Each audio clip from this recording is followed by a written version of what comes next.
thermal expansion. Whenever we give heat to an object, then its energy increase. Due to its energy, its molecule need a larger place. Molecule need a larger place, उनको ज्यादा जगह चाहिए तो वो एक दूसरे से distance अपना बढ़ा लेते हैं. डिस्टेंस अगर बढ़ा लेते हैं मींस उसमें एक्सपेंशन हो जाता है.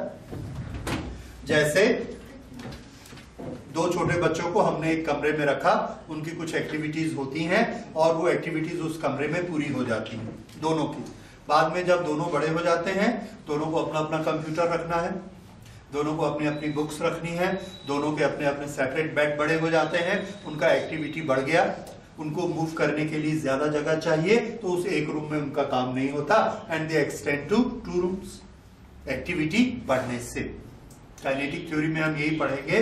Whenever we give heat energy देने से मॉलिक्यूल्स की एक्टिविटी बढ़ जाती है, ज्यादा जगह पर मूव करते हैं.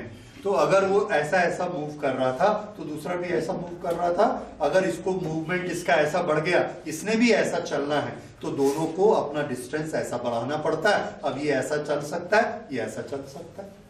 तो ये एक बड़ी नेचुरल प्रोसेस है कि जब हम किसी भी मॉलिक्यूल्स को हीट एनर्जी देते हैं, उसकी एक्टिविटीज बढ़ जाती हैं, वाइब्रेशंस बढ़ जाते हैं and it needs a larger space to exist. उससे क्या होगा, सब थोड़ा थोड़ा हटो करके दूर दूर हट जाते हैं and what we get finally extension. इसलिए ये एक बड़ा नेचुरल फिनोमिना है कि किसी भी ऑब्जेक्ट को हम हीट देते हैं तो वो एक्सपैंड हो जाता है. Right, it is a very simple rule. इसके बारे में हमने थोड़ा सा मैथमेटिकल पढ़ना है. वो ये है कि हम इसको हमने कैटेगराइज किया, डिवाइड किया कि कितनी तरह के एक्सपेंशन हो सकते हैं. और इसमें हमने किया लेंथ का एक्सपेंशन, एरिया का एक्सपेंशन और वॉल्यूम का एक्सपेंशन. किस किस में स्टडी करेंगे? जिस चीज में लेंथ ज्यादा है. ये चीज हम लोग इलास्टिसिटी में भी पढ़ चुके हैं. क्या? यंग्स मॉडुलस और bulk modulus and modulus of rigidity depending upon shape. तो एक्सपेंशन में भी हम यही करेंगे. अगर हमारे पास लोहे की एक तार है, उसको हमने हीट किया तो वो तार लंबाई में भी बढ़ती है, चौड़ाई में भी बढ़ती है, मोटाई में भी बढ़ती है, वॉल्यूम भी बढ़ता है. लेकिन इसकी चौड़ाई और मोटाई बहुत कम है, विड्थ और डेप्थ बहुत कम है. उसमें जो ऐसे एक्सपेंशन होगा वो बहुत कम होगा, दैट इज नेग्लिजिबल. ज्यादा हमको किस में दिखेगा? लेंथ में. सो हम बोलेंगे there is a linear expansion, there is a lengthwise expansion. तो ये एक तरह का एक्सपेंशन हम स्टडी करेंगे. दूसरा, अगर हमने एक लोहे की प्लेट ली, उस प्लेट की लेंथ भी बहुत है और विड्थ भी बहुत है, दोनों साइजेबल हैं, नापी जा सकती. उसको जब हम हीट करेंगे तो उसमें लेंथ भी बढ़ेगी और विड्थ भी बढ़ेगी और डेप्थ भी बढ़ेगी, पर डेप्थ खुद ही बहुत कम है तो उसको नेग्लेक्ट कर देते. तो किस किस चीज में एक्सपेंशन हो गया? एरिया. लेंथ और विड्थ दोनों बढ़ी तो हमने क्या बोला? एरिया का एक्सपेंशन हो गया. और तीसरी चीज, अब आप समझ गए, वॉल्यूम वाली चीजें. जैसे पानी के पास लेंथ, विड्थ, डेप्थ तीनों है, उसको हमने गर्म किया तो वो ऐसा तीनों तरफ बढ़ गया. गैस लिया, गैस तीनों तरफ बढ़ी, तो उसमें हम कौन सा एक्सपेंशन स्टडी करेंगे? Volumetric expansion. तो एक्सपेंशन बेसिकली एक्सपेंशन है. क्या चीज है? मॉलिक्यूल्स के बीच का डिस्टेंस बढ़ जाता है. हमने उसको स्टडी करने के लिए नेग्लेक्ट कर करके सिंप्लीफाई किया. बेसिकली हर एक में कौन सा एक्सपेंशन होता है? Answer volumetric. बेसिकली कौन सा होता है? वॉल्यूमेट्रिक. अगर उसकी डेप्थ या हाइट बहुत कम है, हमने उसको नेग्लेक्ट कर दिया, लेंथ और विड्थ को ले लिया, तो ये कौन सा बन गया? एरिया. अगर उसकी विड्थ भी बहुत कम है, सिर्फ लेंथ ही लेंथ है, तो हमने इसको क्या बना दिया? This is longitudinal length wise extension. बस. अच्छा, अब इसमें हम एक चीज स्टडी करते हैं, that is coefficient of linear expansion. पहले थर्मल एक्सपेंशन में एक छोटी सी चीज देख लीजिए. When an object is heated, the distance between molecules increase. The distance between molecules increase, and therefore its volume increase. And therefore its volume increase. If any one dimension is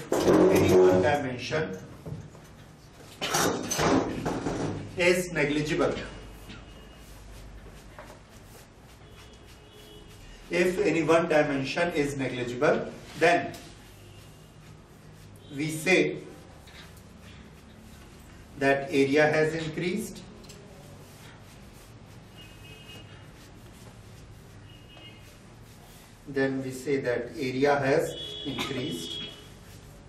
If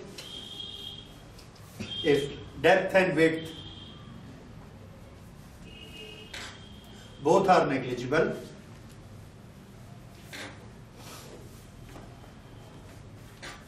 then we consider only longitudinal expansion.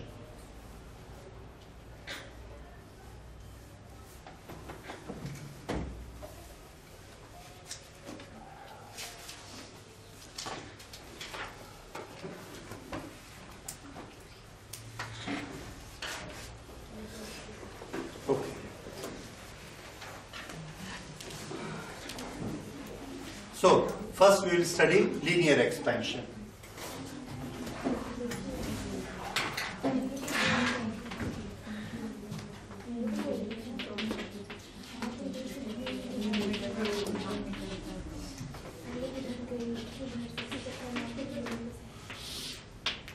देखिए, हमने 1 metre लंबा एक rod का टुकड़ा लिया, उसकी width और depth negligible, उसको कितना लंबा लिया, यूनिट लेंथ, उसको 1 डिग्री गर्म किया, कितना गर्म किया, 1 डिग्री, 1 मीटर 1 डिग्री, तो उसकी लेंथ में कुछ इंक्रीज हो गया, जितना इंक्रीज हो गया that is coefficient of linear expansion.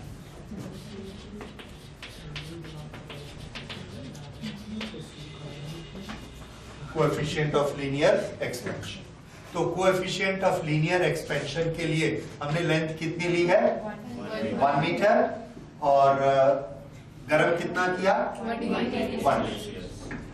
ठीक है, उसमें जो लेंथ बढ़ गई उसको हमने क्या बोला, कोएफिशिएंट ऑफ लीनियर एक्सपेंशन, और ये इसका हमने नाम रखा अल्फा. ठीक है, तो अल्फा क्या है, increase in the length. Okay, अब सुनिए, 1 डिग्री गर्म करने से एक्सपेंशन हुआ है अल्फा, तो डेल्टा टी डिग्री गर्म करने से कितना एक्सपेंशन होगा, delta T. Correct. Okay, 1 meter हमने लिया था, 1 मीटर में एक्सटेंशन हुआ है अल्फा इंटू डेल्टा टी. तो अगर हम L नॉट मीटर लेंगे तो कितना एक्सपेंशन होगा, alpha into delta T into L not. ये क्या हो गया, एक्सटेंशन. कितनी लेंथ का एक्सटेंशन, L नॉट. कितना गर्म करने से एक्सटेंशन, डेल्टा टी. तो ये वाले एक्सटेंशन का नाम हमने रखा delta L. Delta L extension. ये डेल्टा L एक्सटेंशन किसके बराबर हुआ, alpha into delta T into L not. What is L not, original length. What is delta T, change in temperature. What is alpha, coefficient of linear, जो 1 में होता था. तो delta L क्या हो गया, टोटल एक्सटेंशन. राइट, ये एक फॉर्मूला आपके काम आएगा. उसके बाद ओरिजिनल लेंथ कितनी थी, L नॉट. गर्म करने से कितना एक्सटेंशन हो गया, डेल्टा L. टोटल लेंथ इसकी हो गई कितनी, L not plus delta L. L not plus delta L को हमने मान लिया L. एल, तो एल किसके बराबर हुआ, L not plus delta L, और डेल्टा एल को हमने ये लिख दिया और ये लिख के एल नॉट को कॉमन निकाल दिया, तो एल नॉट 1 प्लस बताइए alpha into delta T.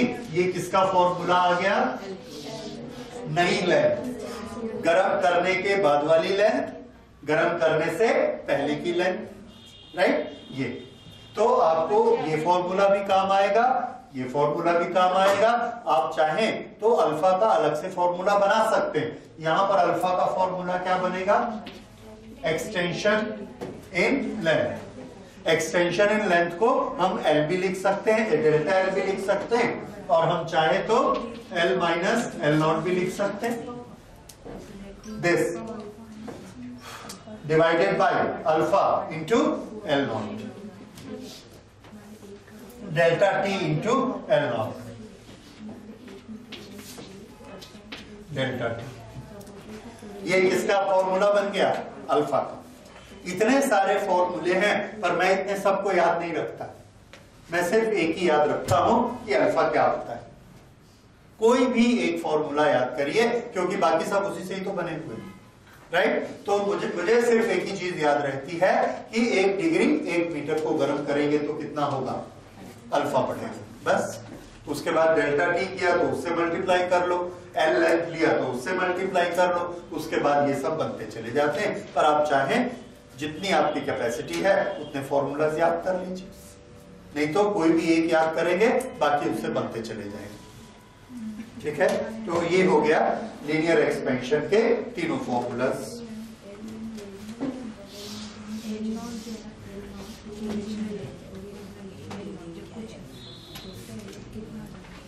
L not length है, किस टेम्परेचर पर लेंथ है, जहां से हमने गर्म करना शुरू किया। नॉर्मली हम लोग इसको 0 लेते हैं। L not is the length at 0 degree and what is delta T, temperature. तो उसमें क्या है, 0 के ऊपर जितना टेम्परेचर है वही डेल्टा टी है। ओके, तो ये हो गया coefficient of linear expansion. Coefficient of linear expansion के थोड़े से एग्जांपल लिखिए।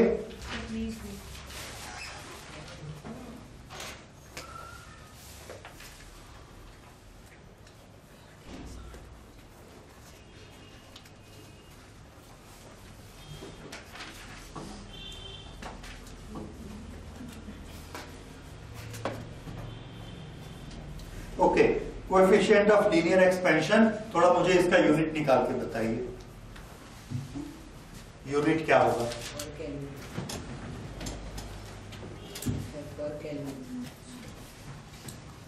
यस, पर केल्विन, करेक्ट। क्योंकि अल्फा में ऊपर भी लेंथ है नीचे भी लेंथ है, ये दोनों कैंसल, सिर्फ क्या बचा, temperature. So per kelvin, very good. Unit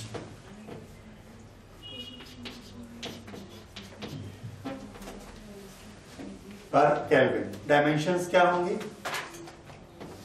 dimension भी यही होगी पर केल्विन। एम एल टी तीनों उसमें नहीं होते, मास लेंथ टाइम, सिर्फ क्या होता है, टेम्परेचर पर kelvin, that is dimension.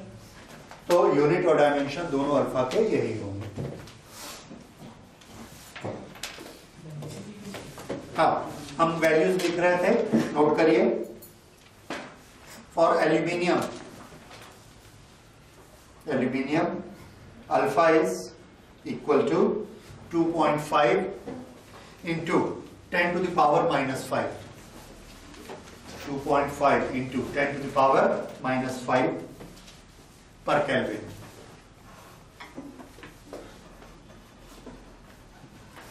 Brass 1.8, बाकी वही रहेगा 10 to the power minus 5। Iron 1.2,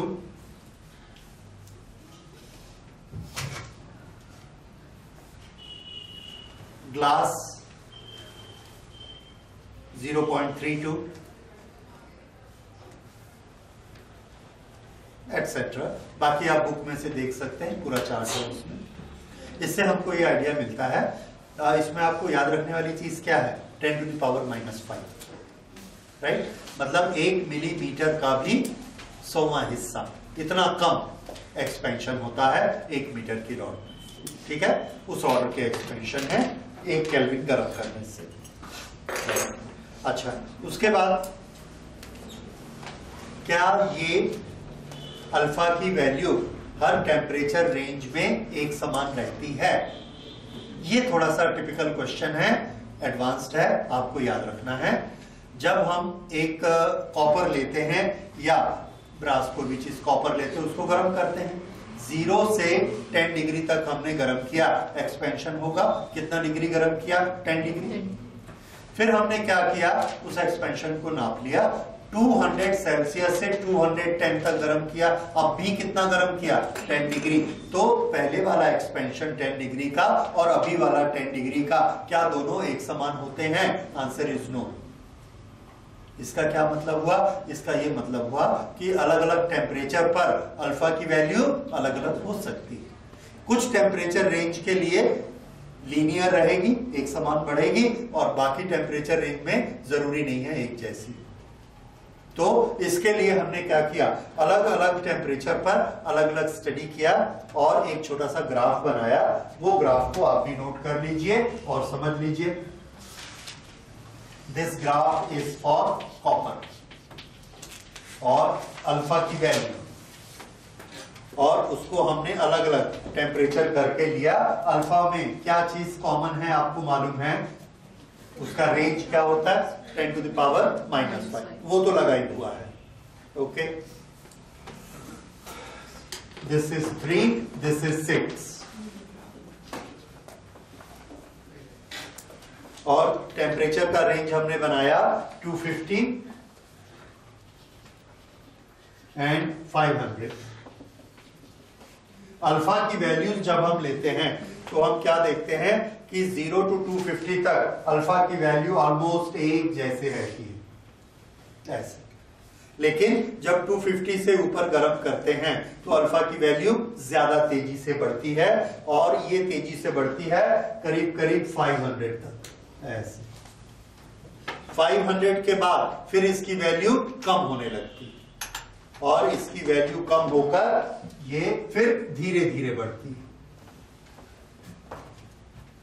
okay, तो अल्फा पहले एक जैसा बढ़ता है 250 तक, फिर 250 से 500 तक तेजी से बढ़ता है, और 500 के ऊपर फिर स्लोली बढ़ता है। सो इसका क्वेश्चन किस तरह से बनेगा?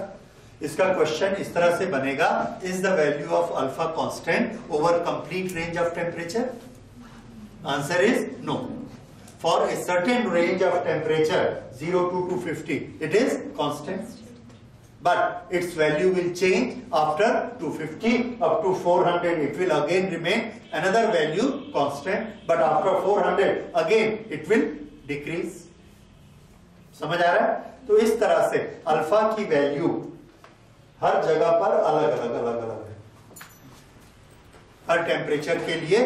वैसे ही आप देख रहे हैं अल्फा की वैल्यू अलग अलग है, ठीक है। तो ये कोई जरूरी नहीं है कि अल्फा की वैल्यू हर जगह पर कांस्टेंट हो। तो ये किस चीज पे डिपेंड करता है कि वो कांस्टेंट उस समय होगी? ये उसका कैरेक्टरिस्टिक है, कि ये उसका कैरेक्टरिस्टिक है कि उसके अंदर मॉलिक्यूल्स का कॉन्फ़िगरेशन कैसा है, और जब हम उसको हीट करते हैं तो वो कैसे अपने आप को ऑर्गेनाइज करते हैं, ठीक है। ये उनका नेचर है। जैसे हम लोगों को भी एक्टिविटी के लिए अगर ज्यादा जगह चाहिए तो कोई जरूरी नहीं है कि एक कमरे की बजाय हम 2 कमरे बना दें। एक कमरे के साथ एक बाथरूम है तो हम एक कमरे के साथ एक दूसरा कमरा बनाएंगे, बाथरूम एक ही रहने देंगे। इसी तरह से घर में एक रसोई, एक बेडरूम और एक बाथरूम है, अगर 2 आदमी आ गए तो हर चीज डबल नहीं होती है, रसोई तो वही रहती है। तो ये रीअरेंजमेंट होते हैं। तो इसी तरह से हम जब एनर्जी देते हैं, हीट का टेम्परेचर बढ़ता है तो एक्सपेंशन कितना होगा, ये मॉलिक्यूल्स का अपना अंदर का एनर्जी का अरेंजमेंट रहता है। हम उसको सिर्फ स्टडी करते हैं। And what we have found that it is not constant all over. कभी अल्फा की वैल्यू कम होती है और कभी अल्फा की वैल्यू ज्यादा होती है। इस तरह से वैल्यू ओवरऑल चेंज होते रहती है। Okay, so this is about linear expansion. अब इसके बाद हम लेते हैं एरियल एक्सपेंशन। तो नोट करिए एरियल एक्सपेंशन। एरियल एक्सपेंशन के लिए दूसरा नाम है superficial expansion, because it is on the face.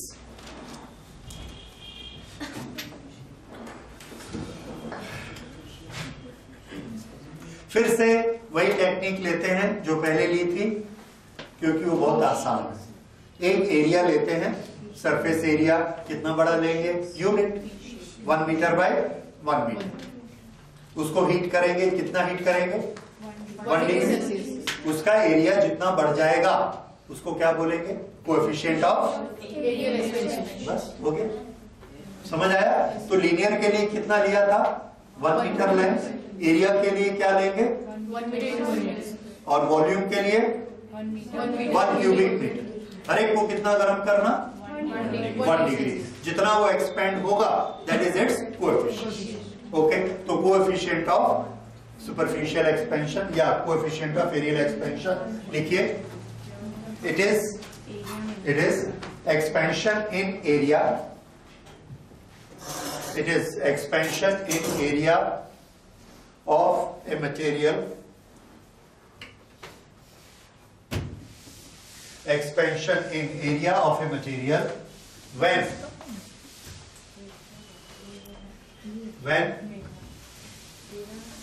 a sheet of unit area, when a sheet of unit area is heated by 1 degree Kelvin, is heated by 1 degree Kelvin, ठीक है, and this is known as beta. This is beta.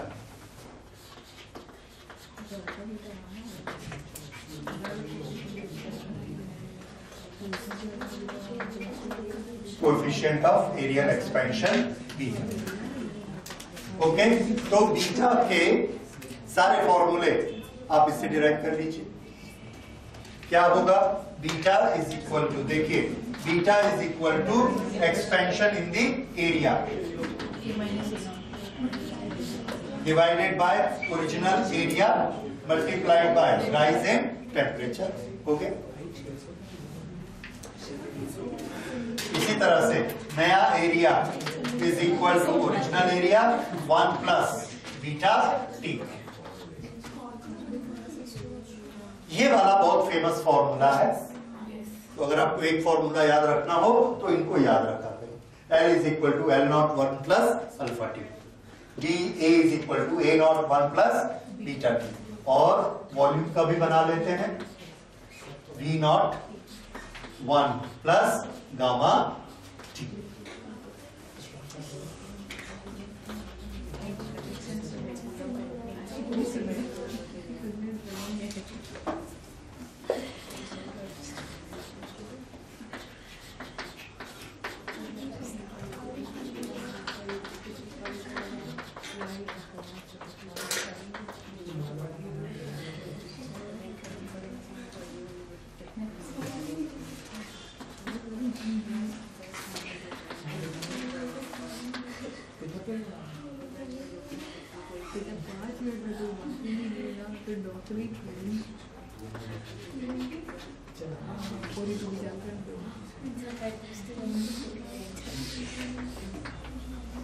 तो ये alpha का formula, beta का formula, gamma का formula, तीनों का एक ही फॉर्मेट है।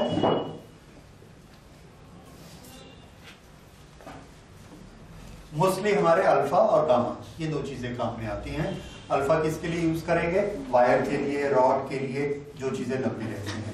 और गामा किसके लिए यूज करना है, गैसेस के लिए, क्योंकि गैसेस में क्या होता है, वॉल्यूम, उसमें लेंथ वाली चीज नहीं होती है। So it has a volume, so volumetric expansion is used for gases. Okay, ये तीनों नोट करिए। और वॉल्यूमेट्रिक के कुछ एग्जांपल्स, हाँ जी, हो गया।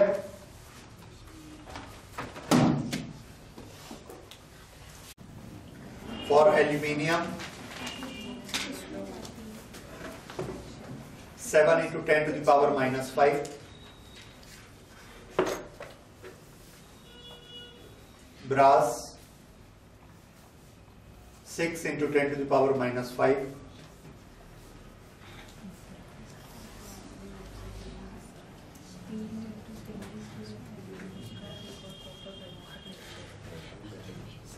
ये -5 वाले हैं। अच्छा, glass 1 into 10 to the power minus 5.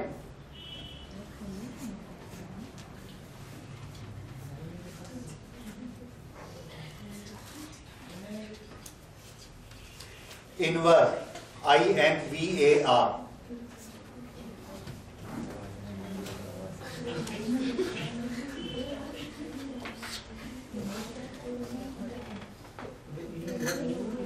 Invar, it is 2 into 10 to the power minus 6. 2 into 10 to the power minus 6. दो मेटल को मिला के बनाते हैं, क्या बोलते हैं इसको? Alloy. So it is an alloy. ये एलॉय को हम लोग यूज करते हैं जब हमको एक्सपेंशन बहुत कम चाहिए। तो इसका एक्सपेंशन किस रेंज में आ रहा है? 10 टू द पावर माइनस 6। अच्छा, और लिखिए water 20.7 into 10 to the power minus 5।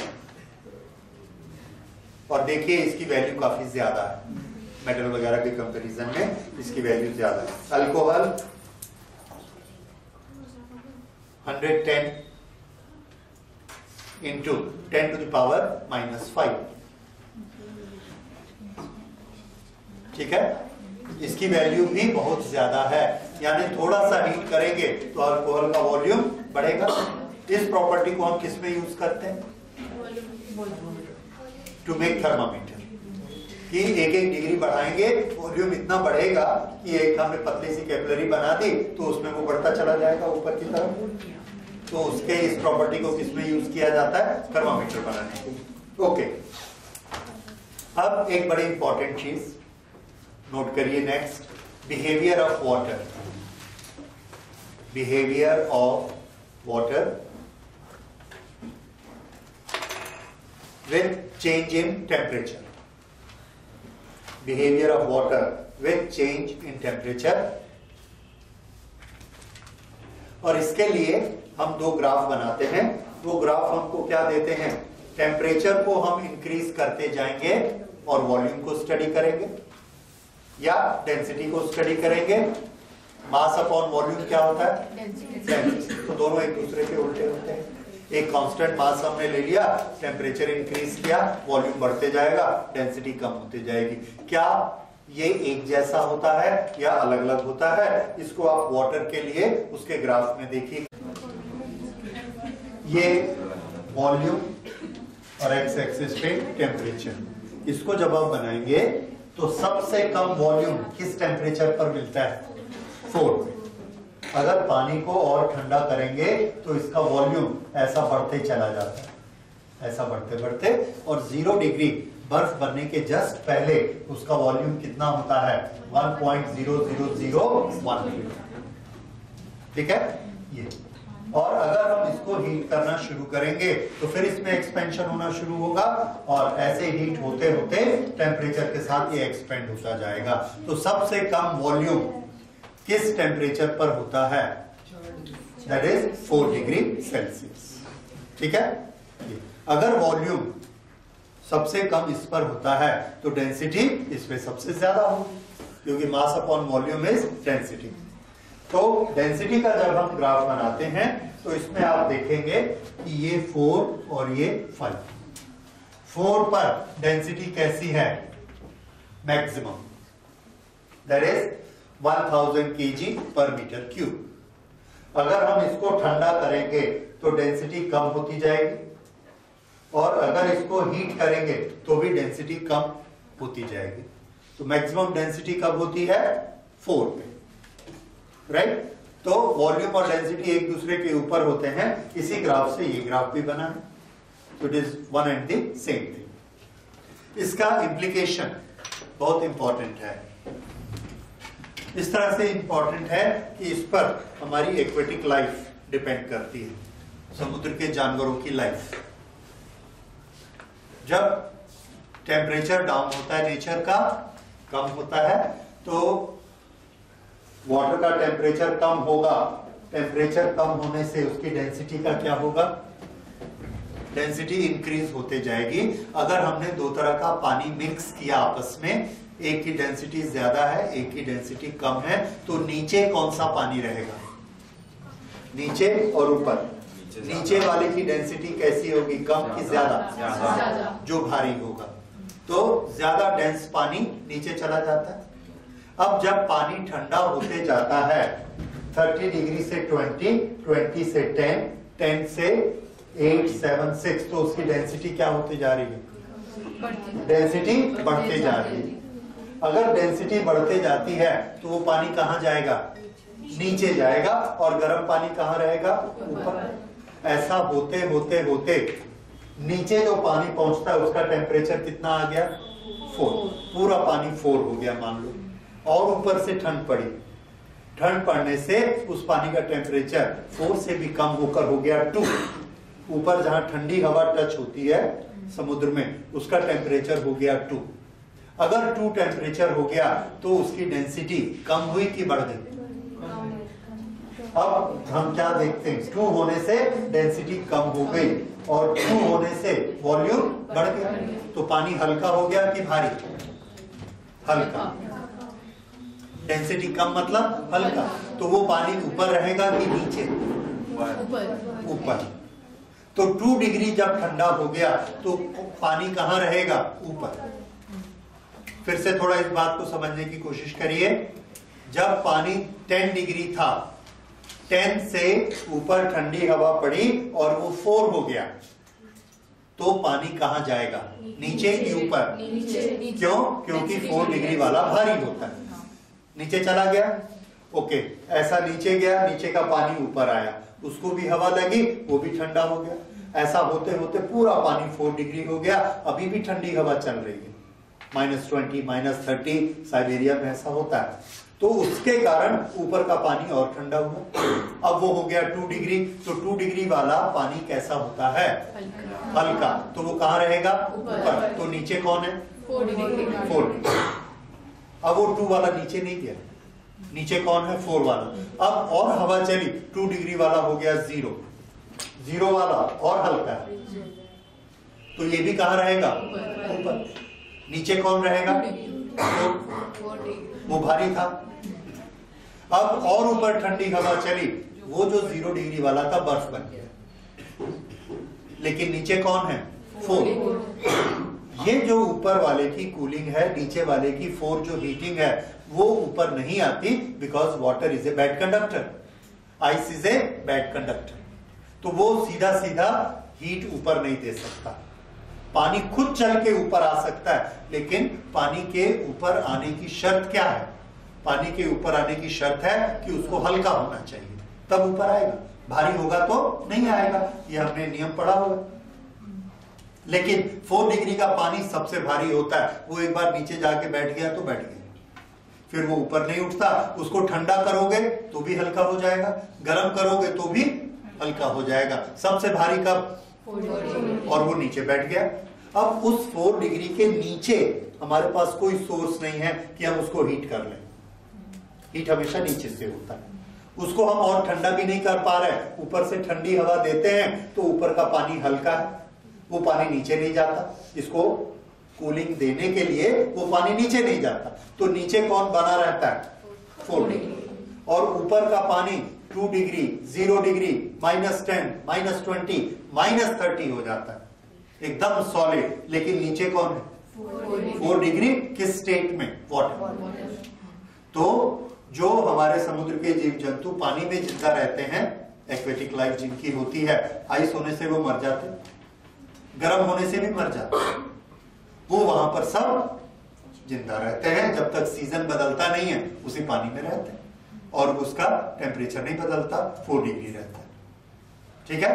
सो ये नेचर ने इंतजाम किया हुआ है, और ये इंतजाम सिर्फ किसके लिए किया हुआ है?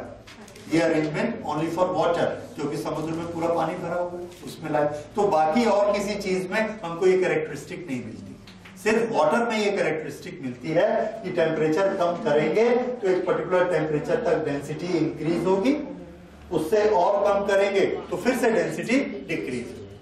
इसलिए समुद्र के नीचे 4 डिग्री पे पानी हमेशा बना रहता है।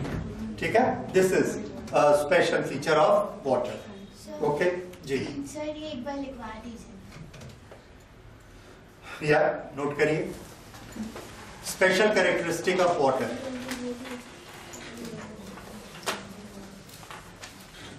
It is observed that special characteristic of water. It is observed that water has maximum density. Water has maximum density at 4 degrees Celsius. At 4 degree Celsius. If the temperature is higher or lower, if the temperature is higher or lower, in both the cases,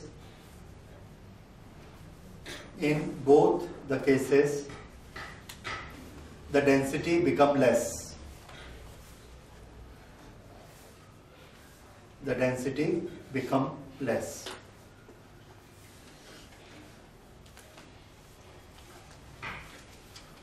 Full stop. Next para. Due to this phenomena,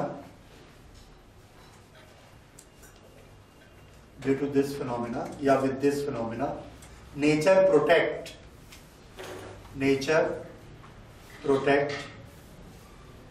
our aquatic life. Our aquatic life within the sea,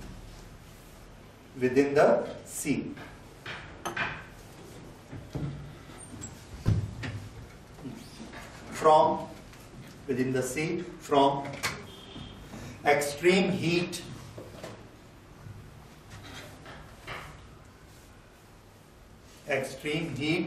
and cold conditions, extreme hot and cold conditions of the atmosphere.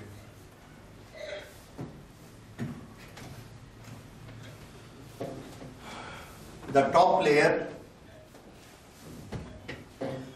top layer of sea become hot or cold, and in both the cases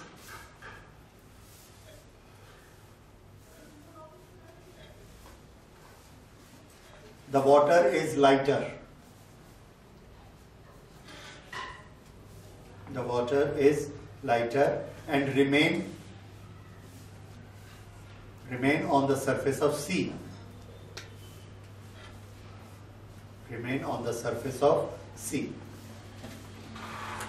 Water at 4 degree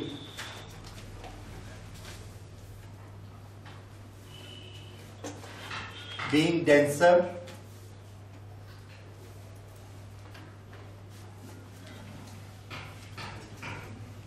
remain at the bottom of sea. Full stop. Since water is a bad conductor,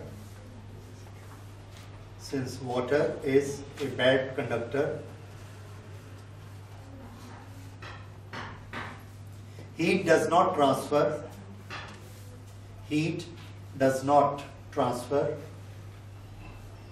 by method of conductivity.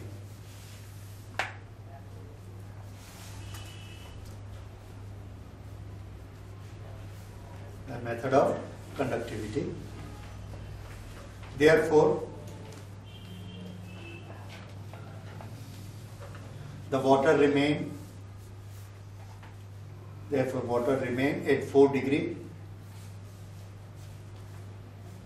without losing heat. Without losing heat. Full stop. The top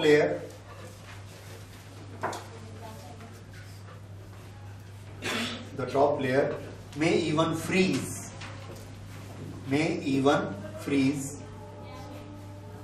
At sub-zero temperatures.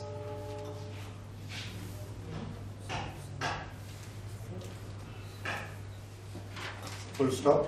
The ice is lighter.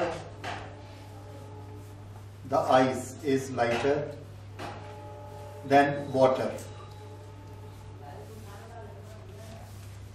Therefore, it floats.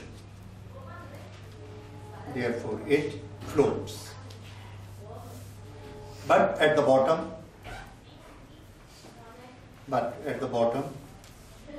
the water remains at 4 degree.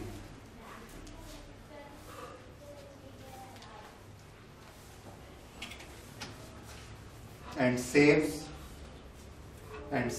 aquatic life.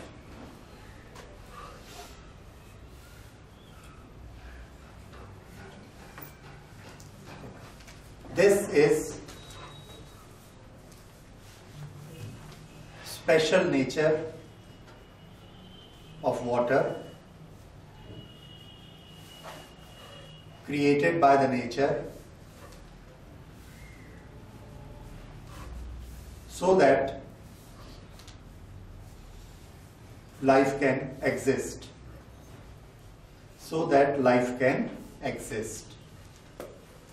ठीक है, इसीलिए हम दूसरे ग्रहों में जाते हैं, वहां लाइफ है या नहीं है कैसे पता लगाते हैं? हम लोग वहां किसी प्राणी को नहीं ढूंढते, वहां पर वो पिक्चर वाला वो मिलेगा, वो नहीं होता है। हम लोग वहां पर H2O ढूंढते हैं, पानी है क्या, क्योंकि जिंदा रहने के लिए क्या चाहिए? पानी। तो जिस प्लैनेट में, जिस स्टार में हमको पानी मिलने के चांसेस होते हैं, हम सोच सकते हैं कि उसमें लाइफ होगी, क्योंकि पानी और उसकी वेपर हमारी लाइफ को बहुत प्रोटेक्ट करके रखते हैं। ये एक एग्जांपल है। इसी तरह से दो चीजें जरूरी हैं, एक तो पानी होना चाहिए और दूसरा एटमॉस्फेयर होना चाहिए। एटमॉस्फेयर हमको प्रोटेक्ट करके रखता है और वाटर एक्वेटिक लाइफ को प्रोटेक्ट करके रखता है। इसलिए हम इन दोनों चीजों को ढूंढते हैं, उसके बाद सोचते हैं जहां ये मिलेगा वहां फिर हम ना उसको ढूंढेंगे। क्या नाम है उस कैरेक्टर का? हाँ, जादू। फिर उसको बाद में ढूंढेंगे। anyway, अभी हम लोग ना इसमें आगे जाके पढ़ेंगे कंडक्टिविटी। कंडक्टिविटी के लिए किसी को चलने की जरूरत नहीं होती। नीचे का 4 डिग्री का पानी इसको हीट दे देगा खड़े खड़े, ये इसको दे देगा, ये इसको दे देगा और ये 0 डिग्री वाले को दे देगा, और इसका 4 डिग्री गया, ये 0 डिग्री होगी। तो सर वो हीट प्रोड्यूस क्यों होगी जब हम लोग कोई सोर्स से कुछ प्रोवाइड ही नहीं कर रहे? तो फिर यहाँ से ठंडी हवा चल रही है, वो ठंडी हवा इसकी हीट ले जा रही है, तो इसकी हीट यहाँ ऐसे आ जाएगी। पर अगर ये कंडक्टर नहीं है तो क्या करेगा? हीट नहीं देगा, ये 4 डिग्री पे बना रहेगा। ठीक है, तो ये हम लोग कन्वेक्शन करंट्स में इसको पढ़ेंगे, जो हीट देने के मेथड्स। तो water is a bad conductor, इसीलिए 4 डिग्री का जहां पड़ा है वहीं पड़ा रहेगा। सिर्फ उसको हीट देने का एक ही तरीका है कि उसको नीचे से हम गर्म करें, तब इसमें हीट जाएगी, ये एक्सपेंड होगा, टेम्परेचर बढ़ेगा, फिर ये हल्का हो जाएगा, हल्का होके ऊपर आ जाएगा। So that we will study in conduction. Relation between alpha, beta and gamma. Relation between alpha, beta and gamma.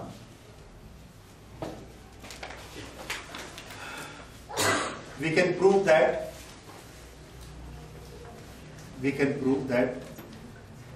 gamma is equal to 3 alpha and beta is equal to 2 alpha. Right? ये इनके बीच का relation है, because of their dimensions. Alpha कितनी dimension का extension है? 1 dimension का, beta कितनी dimension का है? 2 और गामा, इसीलिए अल्फा 2 अल्फा एंड 3 अल्फा ये होता है। हाँ, कभी कभार इसका प्रूफ आता है, but that is suppose to be very easy और आप लोग उसको आराम से कर सकते हैं। किस तरह का प्रूफ आता है? 1 मिनट लगेगा। Prove that beta is equal to 2 alpha. अगर हमको ऐसा प्रूफ आएगा beta is equal to 2 alpha, तो हम लोग इसको बना सकते हैं। ये हमने एक एरिया लिया, ये है L और ये है M। इसमें इसको हीट किया डेल्टा T से। डेल्टा T से अगर हम हीट करते हैं तो इसमें एक्सपेंशन हो जाएगा। और इसके 2 मेथड हैं, एक इंटेलिजेंट बच्चों का कॉम्प्लिकेटेड मेथड और एक सीधे साधे बच्चों का सिंपल मेथड। आप कौन सा चाहते हैं? ओके, अगर आप सिंपल चाहते हैं तो हम अपना एरिया 1 मीटर बाय 1 मीटर लेंगे। कॉम्प्लिकेटेड चाहते हैं तो L इंटू L लेंगे, बाद में L स्क्वायर से डिवाइड करेंगे, तो लगेगा कि हम बहुत इंटेलिजेंट हैं। ओके, ये लीजिए 1 मीटर 1 मीटर, इसका एरिया कितना हो गया? 1 स्क्वायर मीटर। इसको हमने हीट किया। अब हीट में भी आप चाहे तो डेल्टा T से हीट कर सकते हैं, चाहे सिर्फ 1 डिग्री ही बढ़ाइए, तो हम 1 डिग्री ही बढ़ाते हैं। अगर हमने 1 डिग्री राइज किया, area unit area of material heated to raise temperature by 1 degree. ये शुरू से ही हमने इसको 1 कर दिया, तो बताइए इसकी लेंथ कितनी इंक्रीज होगी? आंसर अल्फा, क्योंकि 1 मीटर को 1 डिग्री गर्म करने से लेंथ कितनी इंक्रीज होती है? अल्फा। तो इसकी लेंथ इधर इंक्रीज हो गई अल्फा, इधर भी ये भी इंक्रीज हो जाएगी, ये भी कितनी इंक्रीज होगी? अल्फा। तो नया एरिया हमको ऐसा मिला।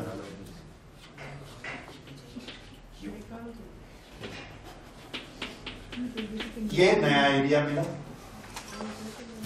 पुराना एरिया कितना था? 1 बाई 1। नया एरिया कितना होगा?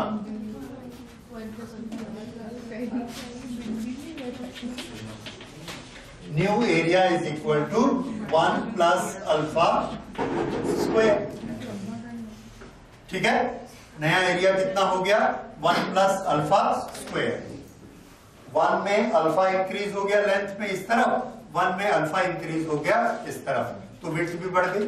तो 1 प्लस अल्फा स्क्वायर, ये आ गया नया एरिया। ओके, अब नया एरिया माइनस पुराना एरिया, ये हमको क्या देगा? तो आंसर है ये हमको बीटा देगा।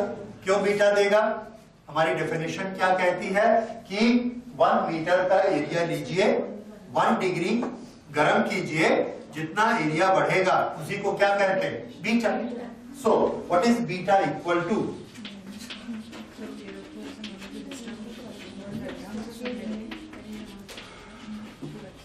New area minus old area, क्योंकि 1 1 1 तो हमने सब पहले कर लिया। ओके, न्यू एरिया बताइए कितना? ओल्ड एरिया कितना? 1 कर दीजिए माइनस 2 अल्फा प्लस, हमको क्या चाहिए? 2 alpha.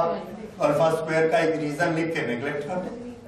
Alpha is very small, 10 to the power minus 5 होता है, उसका square will be too small, hence it can be neglected.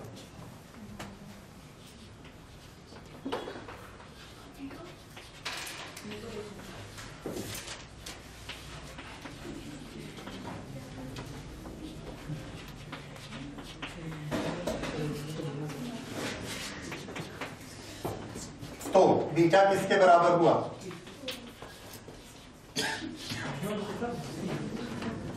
Beta is equal to 2 alpha. समझ आ गया? अगर आपको समझ में आ गया तो बनाइए gamma is equal to 3 alpha. Gamma में आप कैसा लेंगे? 1 meter by 1 meter by 1 meter, और तीनों की लेंथ कितनी बढ़ा देंगे? Alpha alpha alpha. बनाइए और देखिए बनता है कि नहीं। तो ये gamma new volume minus old volume, we have taken only 1 meter raised by 1 degree, और ये आ गया 1 प्लस अल्फा क्यूब माइनस 1। इसका एक्सपेंशन कर दीजिए, स्क्वायर और क्यूब को नेग्लेक्ट कर दीजिए, तो गामा किसके बराबर हो गया? 3 alpha. So gamma is equal to 3 alpha and beta is equal to 2 alpha.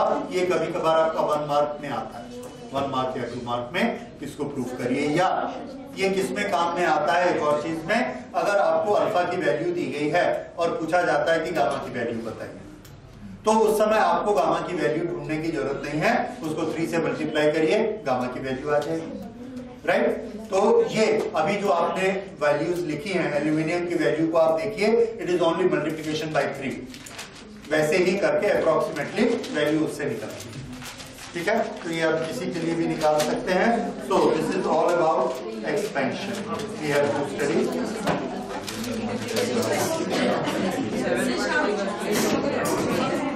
देखिए एक बड़ी इंपॉर्टेंट और छोटी सी चीज है, उसको समझ के जाइए, और वो एग्जाम्स में बहुत आती है, स्पेशली कॉम्पिटिटिव एग्जाम। इसमें हमने जो लीनियर एक्सपेंशन पढ़ा है, लीनियर एक्सपेंशन किसी एक स्ट्रेट वायर में या रॉड में होता है। लीनियर एक्सपेंशन को अब तक हम लोग 2 चैप्टर में पढ़ चुके हैं। एक हमने पढ़ा था इलास्टिसिटी में, और एक अभी हमने पढ़ा हीट में।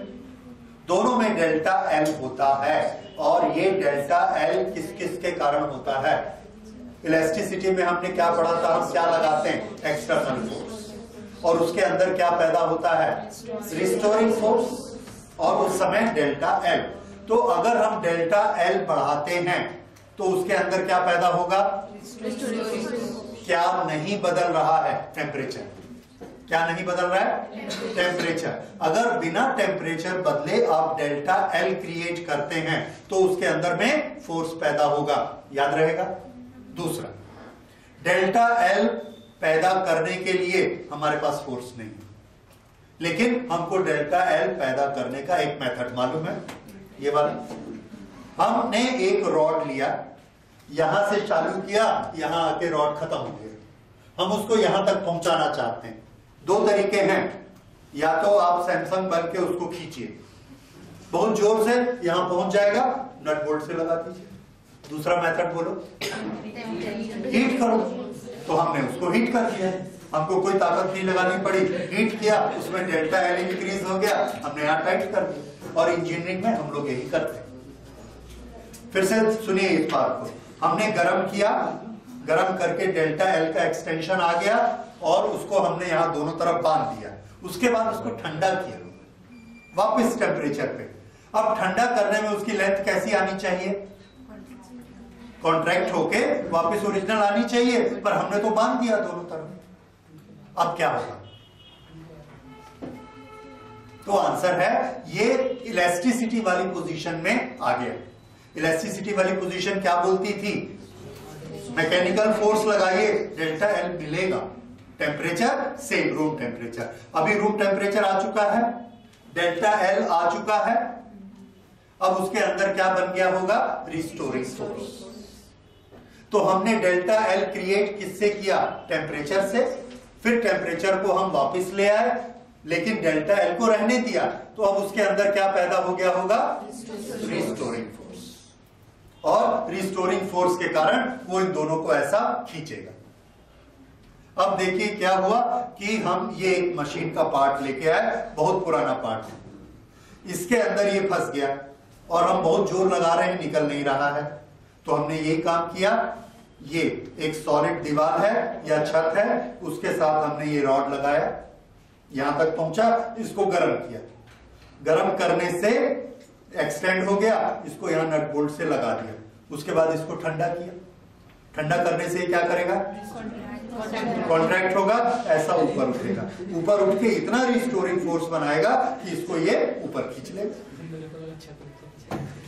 यही चीज फिर से देखिए, कोई दो चीजें ऐसी हैं जिसको हम वेल्डिंग नहीं कर सकते, जैसे ब्रास और एल्यूमिनियम, इसको हम वेल्डिंग नहीं कर सकते, तो हम क्या करते हैं, लेकिन हमको दोनों मशीन पार्ट्स को जोड़ना है, तो हम ब्रास लेते हैं, एल्यूमिनियम लेते हैं और दोनों को ऐसा बराबर ले लेते हैं, या एल्यूमिनियम को ब्रास से थोड़ा सा छोटा लेते, लेने के बाद इसको गर्म करते हैं, गर्म करने से ये क्या होगा, ऐसा फैलेगा, इसको ठंडा करते हैं बर्फ से, ये क्या होगा, कॉन्ट्रैक्ट होगा, ये छोटा हो गया और ये बड़ा हो गया। ओरिजिनली कैसा था, ये छोटा और ये बड़ा, इसको बर्फ लगा के छोटा किया, इसको हीट लगा के बड़ा किया, बराबर आ गए, अब इसके ऊपर पहना दिया, पहना के दोनों को छोड़ दिया रूम टेम्परेचर। अब अंदर का ब्रास क्या करेगा, वापस, और ये क्या करेगा, वापस। तो ये नीचे आना चाहता है और ये ऊपर जाना चाहता है, पर जगह नहीं है, और दोनों ठंडे हो गए। अब दोनों में क्या पैदा हो गया, इलास्टिसिटी के नियम से रिस्टोरिंग फोर्स। ये नीचे दबाता है और ये ऊपर दबाता है, दोनों एक दूसरे को इतनी जोर से दबाते हैं कि वो जो फोर्स है वो वेल्डिंग के फोर्स से भी ज्यादा फोर्स हो जाता है, मॉलिक्यूलर फोर्स से भी ज्यादा फोर्स होता है, और उसके बाद अगर हम उसको अलग करना चाहें तो नहीं कर सकते। ये जो टेक्निक है बट वेल्डिंग, कोल्ड वेल्डिंग, ये इंजीनियरिंग में यूज की जाती है, हर वर्कशॉप में यूज की जाती है, हमारे यहाँ सेंट्रल वर्कशॉप में यूज की जाती मोस्टली। तो ये टेक्निक बड़ी स्पेशल टेक्निक है, और इसके लिए बहुत ठंडा बहुत गर्म करके दो चीजों को जोड़ते हैं, पहले से वैसा काट लेते हैं। तो इसमें हमने किसको यूज किया, ये। अब इसके लिए 11th में क्वेश्चन कैसे आते हैं एग्जाम में, इसके लिए जो क्वेश्चन आएंगे उसमें याद रखिए डेल्टा एल के दोनों फॉर्मूलाज आपको याद होने चाहिए।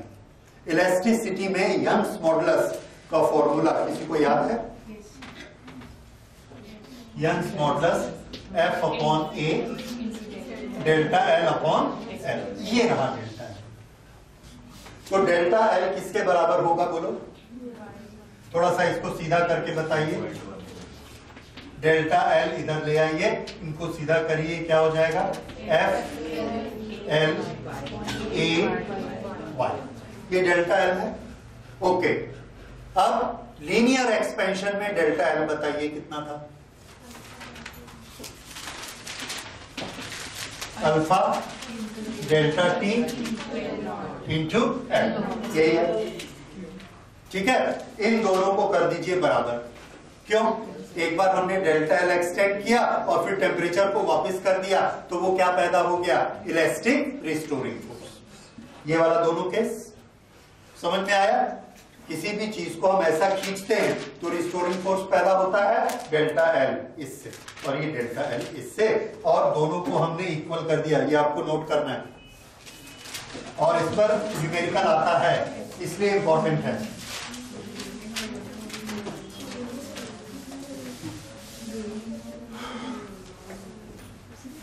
So F L upon A Y is equal to alpha delta T into L. L cancel. F is equal to alpha delta T A into 1. इतना फोर्स पैदा होगा।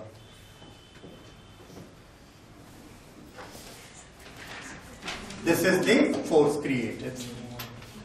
तो आपको ना ये मेथड याद रखना है, क्योंकि कोई जरूरी नहीं कि हमारा क्वेश्चन इसी फॉर्मेट में आए। अगर डेल्टा एल वाले फॉर्मेट में आएगा तो आपको हो सकता है इसको यूज करना पड़े, इसको यूज करना पड़े, तो इसके तीनों स्टेप याद रखिए, ठीक है।